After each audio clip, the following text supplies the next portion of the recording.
But how safe are they in a crash?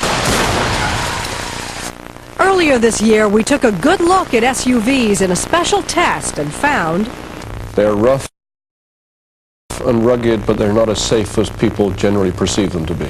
only 2 out of the 6 tested got a good rating. Tonight, what about luxury cars and those large family sedans? They're bigger than most cars, but do they protect you any better? Yes, larger cars are safer, but not all are equal. A Dateline. For your styling, performance, and maybe a little extra legroom.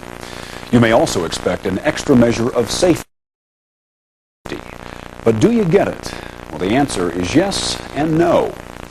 As these recent crash tests show, the large size of luxury cars and family sedans can actually contribute to the seriousness of an accident. Even if you don't drive a big car, what you're about to see could affect the decisions you make on the road and in the showroom. Here's Chief Consumer Correspondent Lee Thompson with a Dateline Consumer Alert.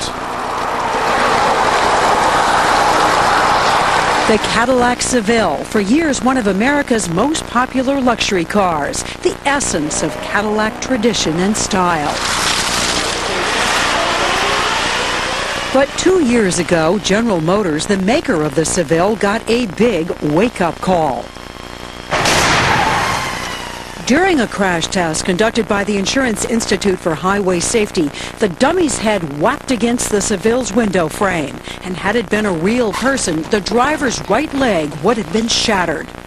The $42,000 1997 Seville turned out to be the lowest rated luxury car ever tested by the Insurance Institute.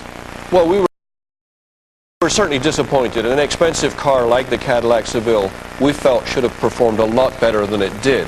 Brian O'Neill is president of the Institute. See what the numbers look like. It represents large insurance companies whose goal is to reduce the dollar amount of damage claims filed by car owners. It does that by running a series of crash tests in this state-of-the-art testing facility. It's intended to show manufacturers the flaws in their designs. O'Neill says after that 97 Cadillac Seville test, GM went back to the drawing board and redesigned the car for the 2000 model year. And we said, well, we're going to test the new version and see how well it does perform. It's a rematch pitting the prestigious Cadillac Seville against one of the toughest auto crash tests. Main power is on. In a moment, we'll tell you how the Cadillac performs, as well as new models from Buick, Chrysler, Dodge, Chevy, and Lexus. Dummy is on. Remember, all these cars meet or exceed government safety standards. But the Institute runs an important crash test the government doesn't do. The government tests cars head-on into a flat wall at 35 miles per hour. The force spread evenly across the front of the car. It's set up to be a very demanding test of the restraint system, the seat belts and the airbags. But the Institute does it differently. It crashes cars at 40 miles per hour where cars end up hitting like this, driver to driver, off-center. O'Neill says the Institute's test more closely resembles many real-world accidents. It's called an offset test. This test is a very demanding test of the vehicle structure. For this round of testing, the Institute crashed 7 cars, 4 considered large family sedans, the others luxury cars. Most people assume that bigger is better when it comes to car safety, and most often it is. But in crash tests, the heavier the car, the more crash energy that has to be absorbed. So this offset test is actually more demanding on heavier cars. What we're looking at in this program is among large cars, large and luxury cars, are there differences in the performance? Because we find this in almost every size group. That yes, larger cars are safer, but not all are equal. The Institute buys all its cars right off dealers' lots. Dateline has no say on how they're chosen, tested, or evaluated. The Institute rates them as good, acceptable, marginal, or poor. We began by testing the 4 family cars. They range in price from $22,000 to $31,000. The first family car is the brand new Buick LeSabre. It's also sold as the Pontiac Bonneville.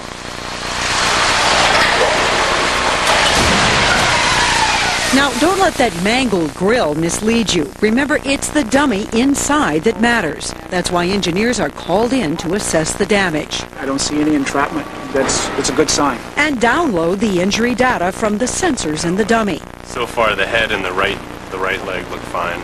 The readings show no major injuries to the head, neck, chest, or legs. Watch the Institute's slow motion film. See how the front end of the LeSabre, the so-called crumple zone, takes the brunt of the impact. As a result, the safety cage around the driver stays intact. So the space for the driver to survive in is largely preserved. The Buick LeSabre gets the Institute's highest rating, good. Next up is the Chevrolet Impala, redesigned for the 2000 model year.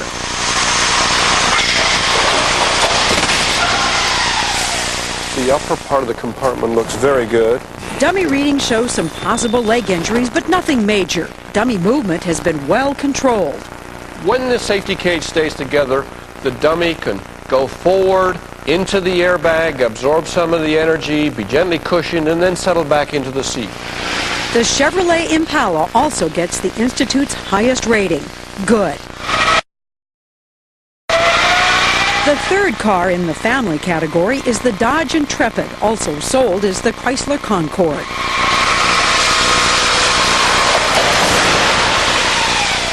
Well, obviously we've got a lot of deformation and separation here, so that's troubling.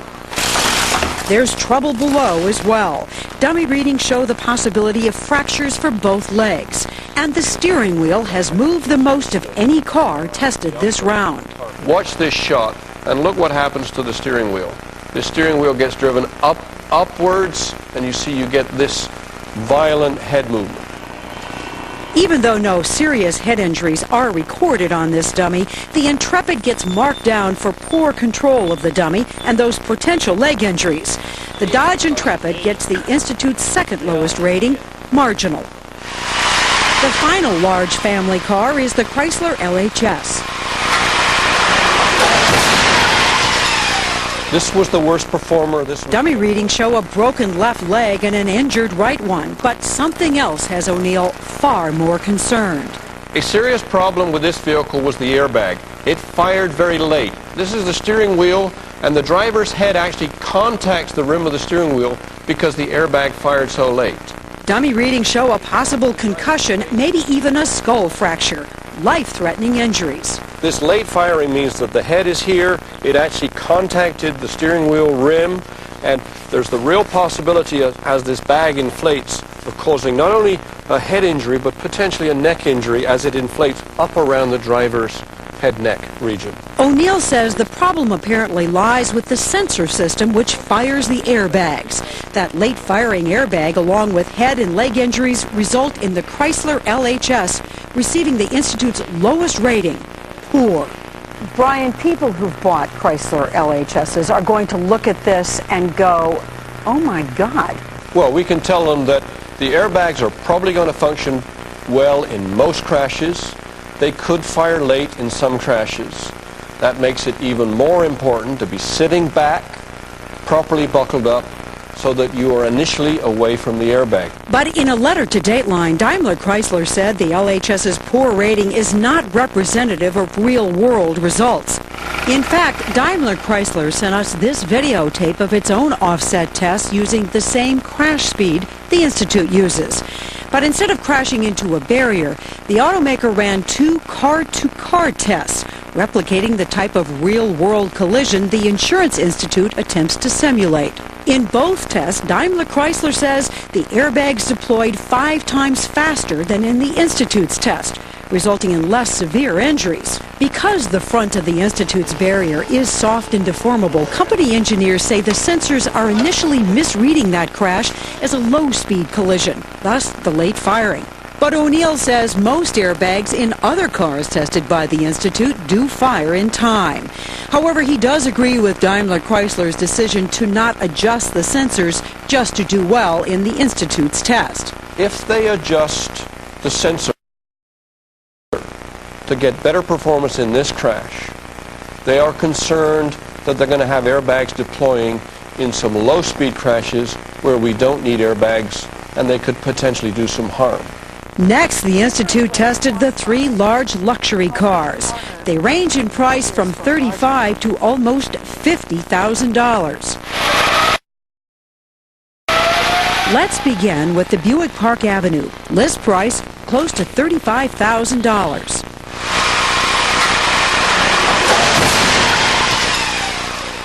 So both feet, from what I can see, look reasonably good in their positions anyway. The Park Avenue turns out to be one of the best performing luxury cars ever tested by the Institute. No major injuries recorded by the dummy. And they look okay. Basically, this compartment has stayed together. There's no major buckling down here. The energy has all been absorbed in this front crumple zone here. A real person in a crash like this could have walked away from the accident, shaken up, frightened, but essentially uninjured. Remarkable. It's not remarkable. It should be this way.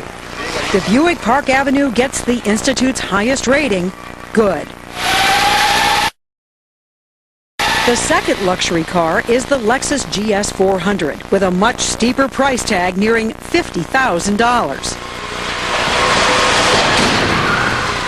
One of the things we saw in this test is that the dummy goes through the airbag. It makes contact with the steering wheel, and it also makes contact with the roof rail. But these were minor contacts, not significant, not injury-producing. The Institute rates the Lexus GS 400 a notch below the Buick Park Avenue on safety. But with no major injuries, the GS 400 also receives the Institute's highest rating, good. The last car in the luxury category is the 2000 Cadillac Seville.